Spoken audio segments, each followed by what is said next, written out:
Hello बच्चों, academic ज्ञान with Saurabh sir YouTube channel पर आपका फिर से हार्दिक स्वागत है। आज हम बात करने वाले हैं क्लास 9 साइंस का चैप्टर 3 जिसका टाइटल है एटम एंड मॉलिक्यूल, अणु एवं परमाणु। ठीक है, तो स्टार्ट करते हैं।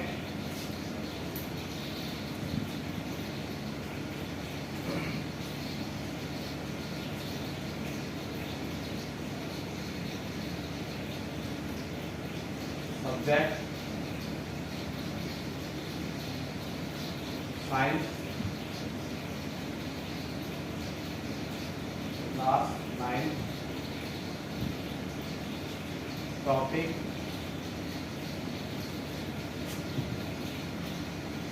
एटम एंड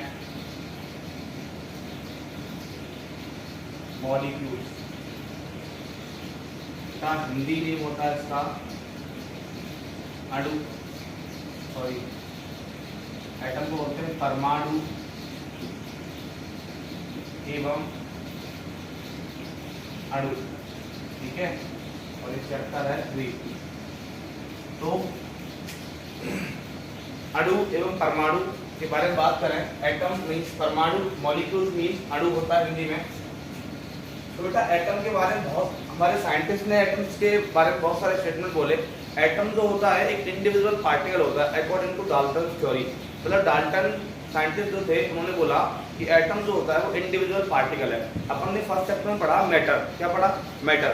तो मैटर का डेफिनेशन क्या था कि the combination of टिनी particles is called matter. जब बहुत सारे छोटे छोटे पार्टिकल्स कंबाइन होते हैं तो क्या बनता है? मैटर बनता है। तो अब एटॉमिक थ्योरी में क्या बोला गया कि जब मैटर को कंटिन्यूअसली डिवाइड करते जाते हैं तो फाइनल स्टेज में अपन को क्या मिलता है? एटम मिलता है। क्या मिलता है? एटम। देखो सबसे पहला जो बेस्ट डेफिनेशन इसका आता है वो यही है कि atom is an individual particle. मतलब हिंदी में बेटा परमाणु एक अविभाज्य कण है।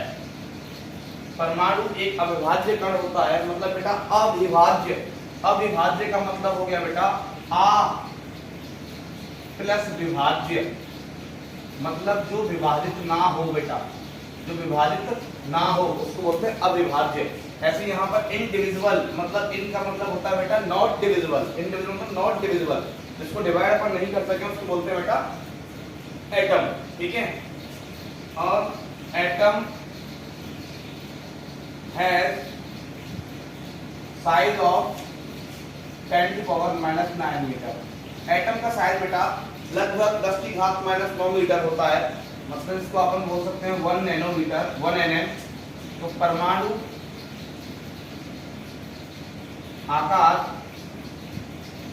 10⁻⁹ मीटर होता है। इसको बेटा 1 नैनोमीटर भी बोला जाता है। ओके, परमाणु आकार कितना होता है? 10⁻⁹ मीटर का होता है।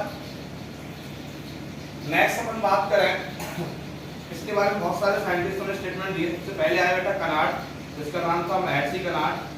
तो महर्षि कनार्ड स्टेट्स दैट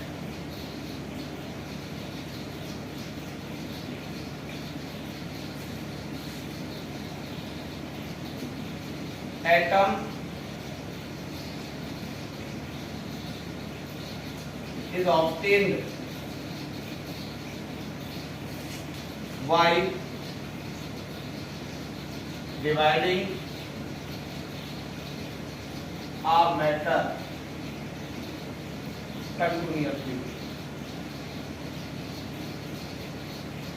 ठीक है, ये बात बोली कि महर्षि जो कनार्ड थे उन्होंने बात क्या बोले बेटा कि atom is obtained by dividing a matter continuously. अगर किसी मैटर को आप कंटिन्यूअसली डिवाइड करते जाओगे तो फाइनल स्टेज ऐसा आएगा कि उसके बाद आप उसको डिवाइड नहीं कर पाओगे। तो उस कंडीशन में जो आपको मिलेगा पार्टिकल उसको क्या बोलेंगे? एटम। ठीक है, तो एटम मैटर को कंटिन्यूअसली डिवाइड करने पर फाइनल स्टेज मिलता है ना। ये कनार्ड ने बात बोली। और बेटा कनार्ड की बात आए कात्यायान, कात्यायान said that, कहा था कि, क्या कहा था बेटा उन्होंने बोला था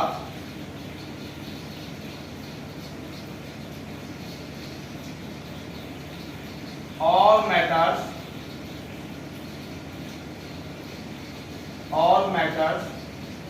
are made up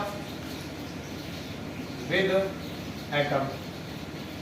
बस जो बात महर्षि कर्नाड ने उल्टा बोली, सॉरी सीधी बोली, वो उसने उल्टी कर दी कि all matters are made up with atoms। यहाँ क्या है कि atom is obtained by dividing a matter continuously। अगर मैटर को डिवाइड करते हैं तो क्या मिलता है? एटम। तो इसका मतलब क्या हुआ कि मैटर्स जो होते हैं वो मेड अप होते हैं किससे? एटम से। जो परमाणु होते हैं वो किससे, मैटर मतलब जो पदार्थ होते हैं वो किससे बनते हैं? परमाणुओं से बनते हैं। ठीक है, जैसे किसने बोली? कात्यायन ने बोली। और कर्नाड ने क्या बोली कि जो परमाणु है वो मैटर मतलब पदार्थ को विभाजित करने पर मिलता है। पदार्थ को अगर लगातार विभाजित करते जाएं तो परमाणु मिलता है, और परमाणु से क्या बनता है? पदार्थ बनता है। ये कात्यायन ने बोला। ठीक है, दोनों बात लगभग सेम है, बस उल्टी है एक दूसरे की। नेक्स्ट आगे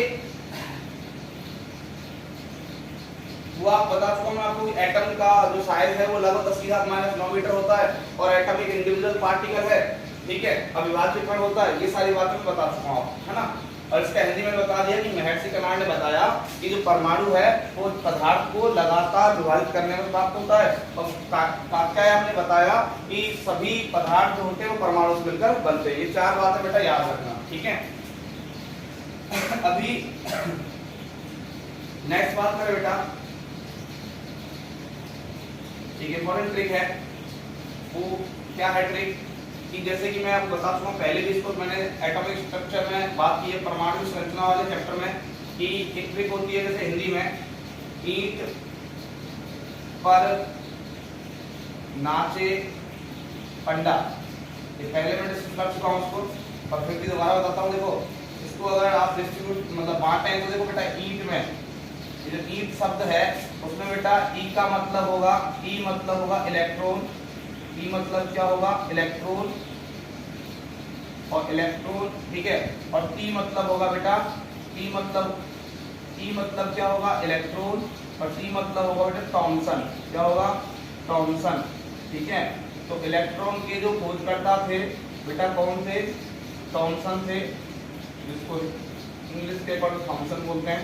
ठीक है, ईंट से तो ये आया। उसके बाद बेटा पर वर्ड को लिया जाए तो पर में देखें, पर, तो पर में बेटा पा से तो आएगा प्रोटॉन। क्या आएगा? प्रोटॉन। ठीक है, और रा से आएगा बेटा रदरफोर्ड। क्या आएगा? रदरफोर्ड। तो प्रोटॉन के जो खोजकर्ता थे बेटा वो कौन थे? रदरफोर्ड थे। ऐसे बेटा जो नाचे में बेटा देखा, इधर देखना है आप, नाचे, तो नाचे में बेटा ना से तो आया न्यूट्रॉन। क्या आया? न्यूट्रॉन।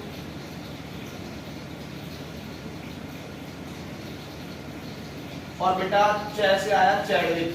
क्या आया? चैडविक। तो बेटा न्यूट्रॉन की खोज करता कौन थे? चैडविक। ठीक है, नेक्स्ट अपन बात कर रहे हैं पंडा। तो बेटा पंडा से क्या आया? पा से आया परमाणु। क्या आया? परमाणु, जिसको बेटा इंग्लिश में एटम बोलते हैं, और इसका हिंदी में नेम होता है परमाणु। ठीक है, और बेटा डा से आया डाल्टन। क्या आया? डाल्टन। तो परमाणु खोजकर्ता कौन थे? डाल्टन। ये सारी बातें आप याद रखना। ठीक है, तो मतलब फाइनली जो डेफिनेशन एक बोलते ना, एक इम्प्रूव्ड जो डेफिनेशन दी थी परमाणु के बारे में, एटम के बारे में, उसने दी थी, डाल्टन ने दी थी। और डाल्टन ने क्या बोला था, जिसको अपन अभी भी पढ़ते हैं कि एटम इज इंडिविजुअल पार्टिकल। परमाणु जो होता है वो एक अविभाज्य कण होता है, ये बात बोली थी डाल्टन ने। और इसी डेफिनेशन को अपन यूज करते हैं कि atom is an individual particle, कि परमाणु एक अविभाज्य कण होता है, तो डाल्टन ने बोली थी। इसलिए बेटा जो इन्वेंशन ऑफ एटम जो है वो किसके थ्रू माना जाता है? डाल्टन के थ्रू। कि परमाणु की खोज करने वाले कौन थे? डाल्टन थे, ये माना जाता है। ठीक है, और होता भी यही है शायद हमारे अनुसार। तो याद रखना बेटा कि ईंट पर नाचे पंडा में E4 होता है इलेक्ट्रॉन, E4 क्या होता है इलेक्ट्रॉन, और T4 होता है बेटा थॉम्सन। तो परमाणु में जो इलेक्ट्रॉन होता है वो इलेक्ट्रॉन की खोज करने वाले कौन थे, थॉम्सन थे। नेक्स्ट बेटा पर से क्या आता है, पास से आता है प्रोटॉन, और रा से आता है बेटा रदरफोर्ड। तो बेटा प्रोटॉन की खोज करने वाले कौन थे, रदरफोर्ड थे। नेक्स्ट बेटा ना से आता है न्यूट्रॉन, और न्यूट्रॉन की खोज करने वाले चेस से आता है चैडविक। तो न्यूट्रॉन की खोज करने वाले कौन थे बेटा, चैडविक। उसके बाद पंडा में बेटा पास से आता है परमाणु, जिसको बेटा इंग्लिश में एटम बोलते हैं। क्या बोलते हैं, एटम। और एटम मतलब परमाणु। और रा से आता है बेटा डाल्टन, और डाल्टन किसने, डाल्टन ने किसी को दी थी, परमाणु की। ठीक है, ये वाली बात आप याद रखना। ईंट पर नाचे पंडा। ओके, ये तो था बेसिक इस चैप्टर के बारे में। अभी बात करते हैं मॉलिक्यूल के बारे में। आप इसका स्क्रीनशॉट ले लें, इरेज कर देखें। अभी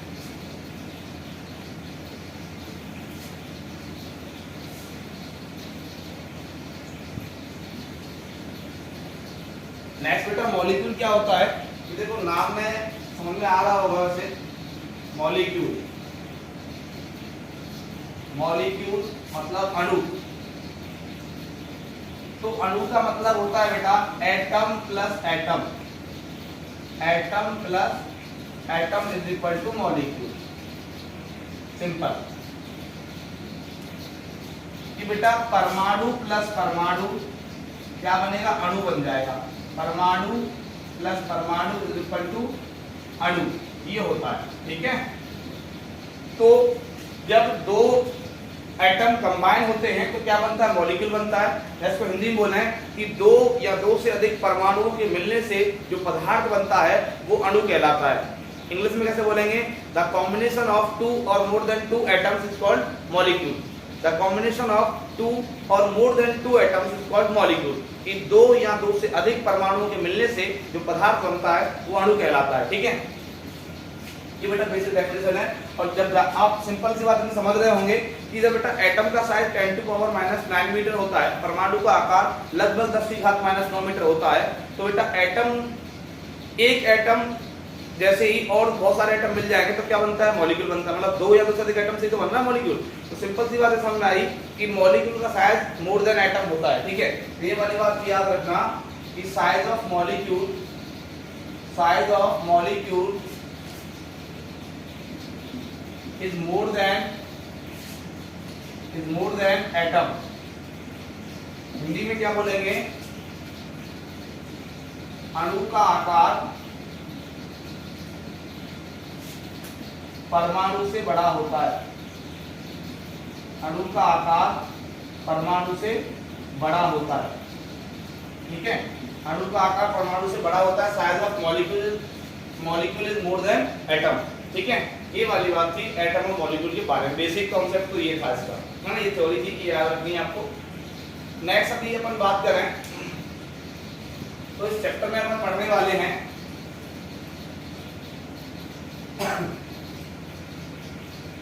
नेक्स्ट लॉज ऑफ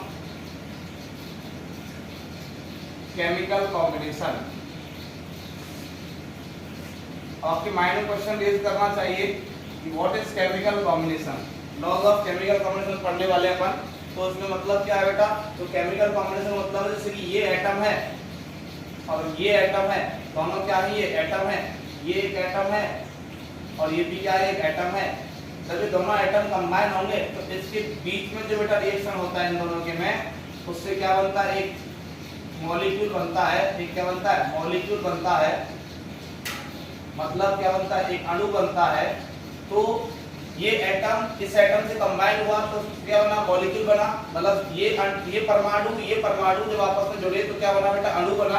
तो इस मतलब जब दो परमाणु या दो अणु, मतलब दो परमाणु मिलेंगे तो अणु बनेगा, और दो अणु मिलेंगे तो यौगिक बनेगा। ठीक है, कंपाउंड बनेगा। तो ये दो एटम जो कंबाइन हुए हैं, जिस रिएक्शन के थ्रू ये कंबाइन हुए, उस रिएक्शन को बोला जाता है बेटा केमिकल कॉम्बिनेशन। क्या बोला जाता है, केमिकल कॉम्बिनेशन। हिंदी में रासायनिक संयोजन। जिस संयोजन की प्रक्रिया से दो परमाणु या दो अणु जुड़ते हैं उसको बेटा केमिकल कॉम्बिनेशन मतलब रासायनिक संयोजन बोला जाता है। तो बेटा ये जो रिएक्शन होगा इसके बिटवीन, ये क्या होगा, केमिकल कॉम्बिनेशन होगा। ये क्या होगा, केमिकल कॉम्बिनेशन। हिंदी में क्या बोलेंगे इसको, रासायनिक संयोजन। तो दो अणु या दो परमाणु जिस क्रिया से जुड़ते हैं बेटा उसको बोला जाता है रासायनिक संयोजन। क्या बोला जाता है? रासायनिक संयोजन।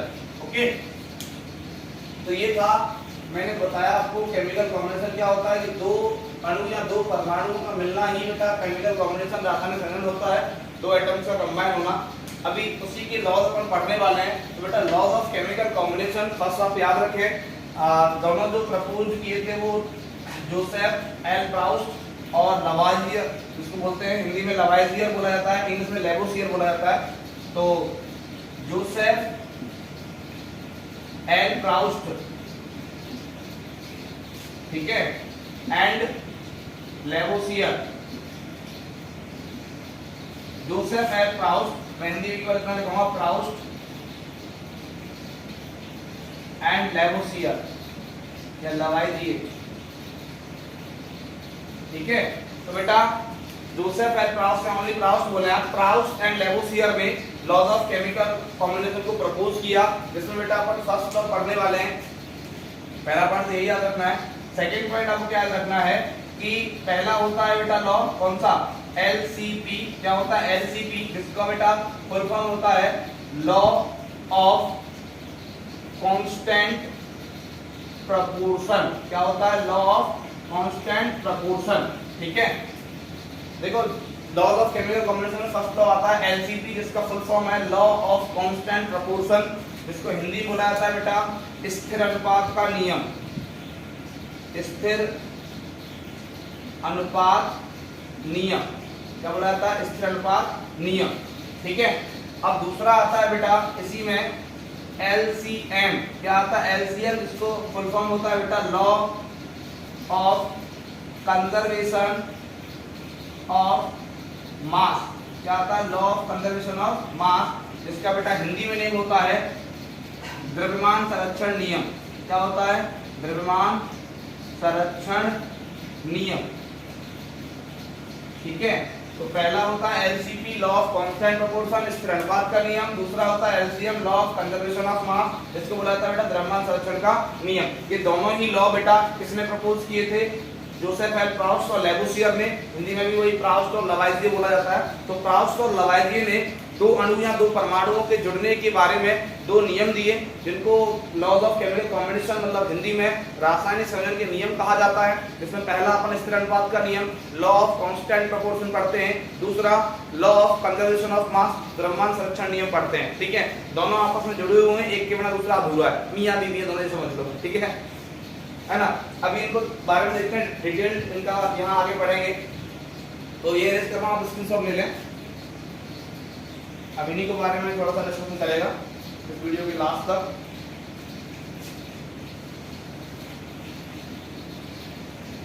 तो बेटा आप उम्मीद करता आपको समझ आया होगा केमिकल कॉम्बिनेशन क्या होता है, रासायनिक संयोजन। रासायनिक संयोजन का मतलब है दो अणु या दो परमाणुओं का मिलना ही रासायनिक संयोजन है। इंग्लिश में combination of to atoms is called chemical combination. Okay, थोड़ा फास्ट बोल जाता हूँ, बता देना कोई डाउट आए तो। अभी नेक्स्ट पढ़ने वाले हैं first law LCP, full form बता चुका हूँ, दोबारा बताऊंगा नहीं, चलो बता देते हैं। Law of constant proportion, L for law, C for constant, P for proportion, ठीक है, प्रपोर्शन, ठीक है। तो स्थिर अनुपात का नियम हिंदी में। अब इसमें बेटा LCP में क्या बोला गया, तो देखिए सबसे पहले इसमें बोला गया कि in a chemical combination, in a chemical combination, in a chemical combination atoms of each type in LHS and RHS is always equal। मतलब हिंदी में क्या है, LHS एवं RHS में, LHS एवं RHS में परमाणुओं की संख्या समान होगी, समान होती है, ये लिख ले आप, होती है। LHS और RHS में परमाणु संख्या समान होती है। इंग्लिश में क्या बोला गया बेटा, in a chemical combination atoms of each type in LHS and RHS is always equal. ठीक है, बताता हूँ, समझाता हूँ कैसे क्या है।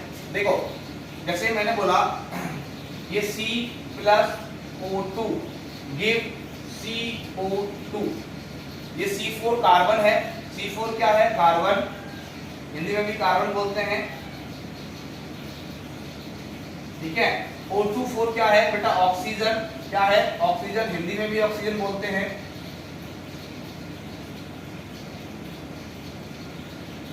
और CO24 क्या है बेटा, कार्बन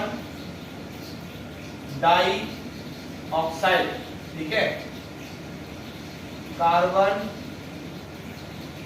डाई ऑक्साइड। ओके, तो C4 क्या है, कार्बन, O24 क्या है, ऑक्सीजन, क्या दे रहा है, CO2 मींस कार्बन डाइऑक्साइड। तो बेटा ये जो होता है ये कंप्लीट जो है बेटा ये केमिकल कॉम्बिनेशन है। ये क्या है, complete chemical combination, this is called chemical combination. इसको क्या बोलेंगे अपन, केमिकल कॉम्बिनेशन। और 10th क्लास में बेटा इसी का नाम हो जाएगा केमिकल रिएक्शन। ओके, है ना, हिंदी में क्या बोलेंगे इसको, रासायनिक संयोजन। आगे जाके 10th में ये रासायनिक अभिक्रिया बन जाएगा। तो बेटा कार्बन और ऑक्सीजन कंबाइन हुआ तो क्या बना, कार्बन डाइऑक्साइड। तो इसमें ये दोनों दो फॉलो होते हैं। पहला एलसीपी क्या बोलता है कि देखो LHS, एरो से, ये एरो है बेटा, एरो से बैक साइड मतलब लेफ्ट हैंड की साइड जो साइड होती है उसको बोला जाता है LHS। क्या बोला जाता है, LHS, राइट। और एरो से जो फ्रंट साइड होती है मतलब राइट हैंड की साइड जो होती है उसको बोला जाता है बेटा RHS। क्या बोला जाता है, RHS। ठीक है, यहाँ पर आप और देखें कि LHS को बेटा रिएक्टेंट वाली साइड बोला जाता है। क्या बोला जाता है, रिएक्टेंट वाली साइड।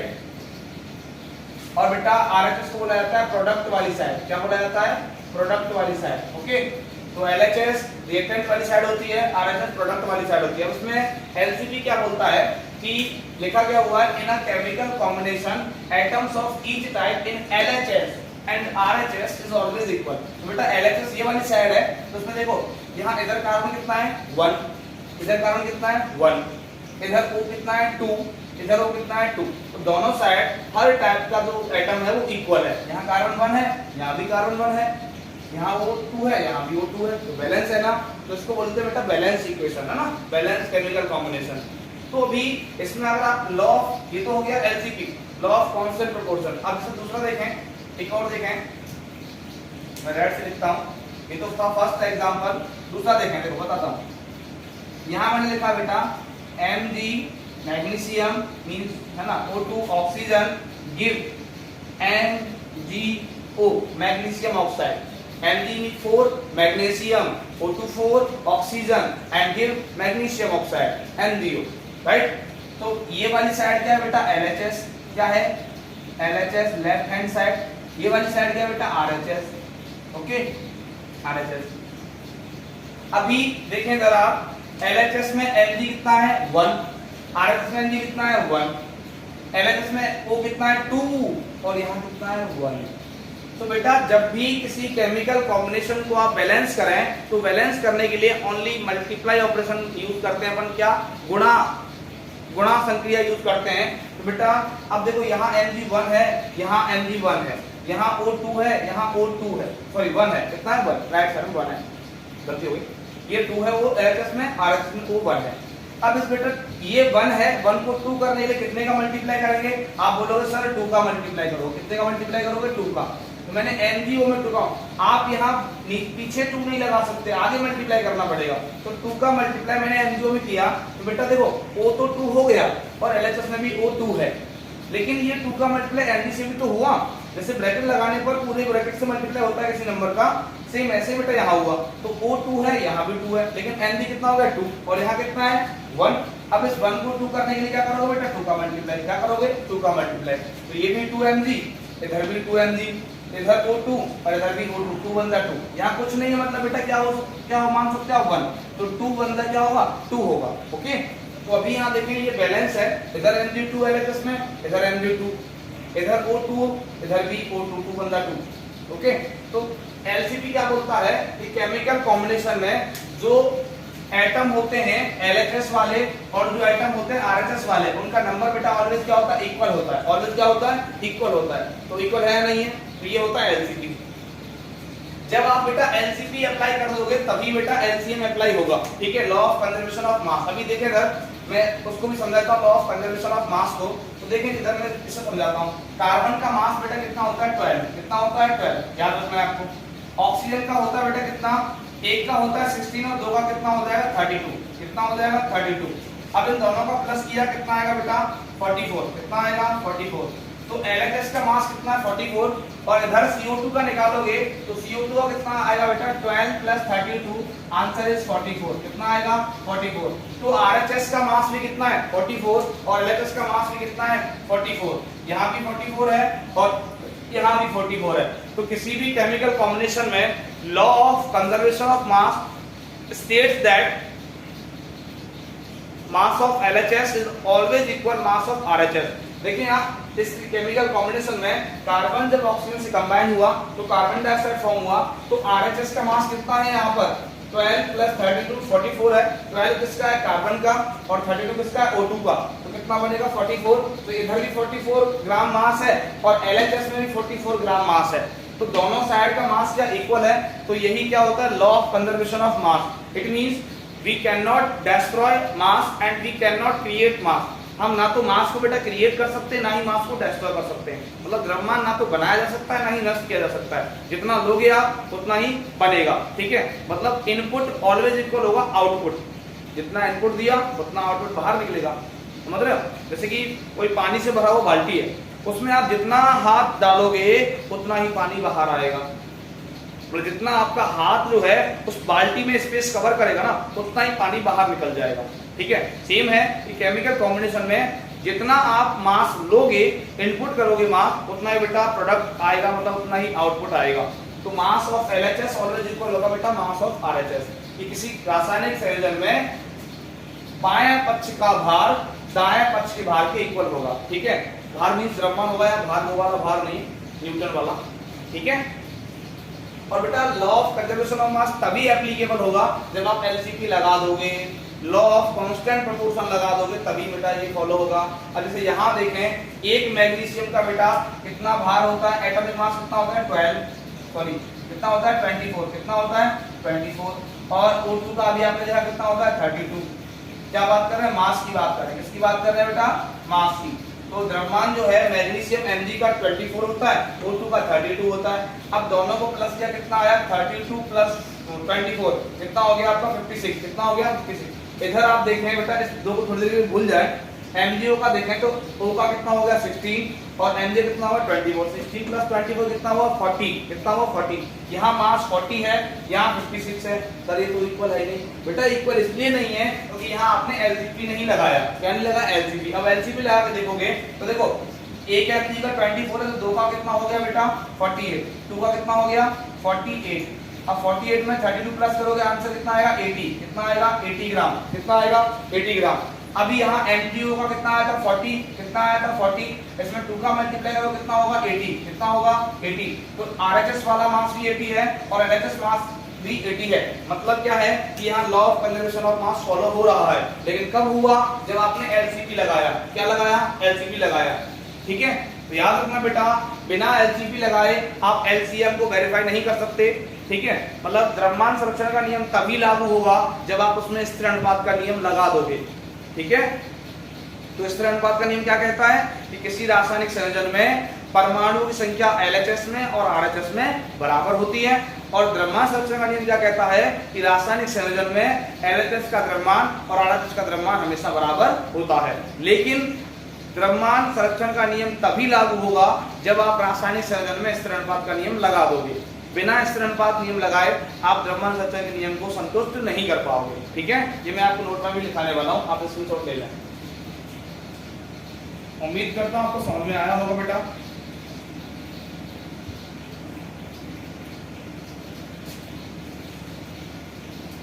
तो ये नोट लिखना है, आज में इतना ही कराएंगे बस। नोट लिखे बेटा, क्या है LCP लगाने के बाद ही एलसीएम संतुष्ट होगा,